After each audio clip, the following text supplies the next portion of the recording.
So here between palisade parenchyma and spongy parenchyma there is a bundle which is known as vascular bundle. It is also known as cambium, which comprises xylem and phloem. Xylem is helpful to transport the water and minerals. Phloem is useful to transport the food materials inside the plant. In lower epidermal cells, there are two kidney-shaped cells called guard cells, which forms a opening called stomata, through which transpiration occurs. Transpiration means evaporation of the water from the plant body in the form of water vapor through stomata is called transpiration. Stomata occurs through transpiration occurs through stomata. Stomata is formed by guard cells. Okay, this is all about transverse section of the leaf. So in this leaf we may get some bits or questions like difference between palisade parenchyma and spongy parenchyma. What is the use of parenchyma? What is stomata and what are its functions? What are guard cells? Like that you may get the bits. Next one, inside the leaf, these all are leaf cells. Leaf cells are comprised of or composed of chloroplast.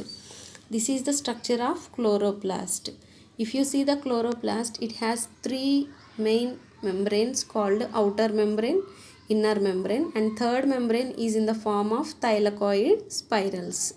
Okay, thylakoid spirals where dark portion is present, it is the place called grana where light reactions are taken place.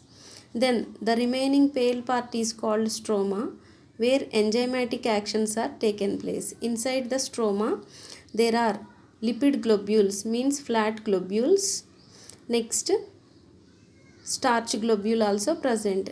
Little amount of the DNA also present. That's why chloroplast is called autonomous cell organelles. It can divide and it can self replicate like DNA. Okay, next one, some of the pigment molecules are grouped together to form light harvesting complex where photosynthesis is going to be happen.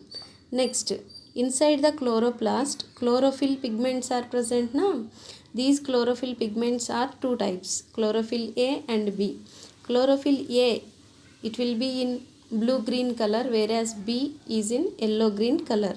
That's why some of the leaves in a younger stage or adult stage they show different green like blue green and yellow green colors.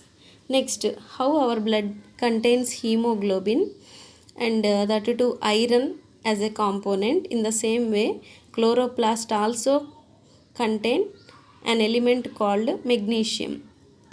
This binds the ribosomes. This binds the ribosomes also, as you have learned in 9th class. Okay children, so today we have talked about chlorophyll, chloroplast, transverse section of leaf, transverse section of chloroplast. Prepare well, stay home, drink plenty of water. Thank you.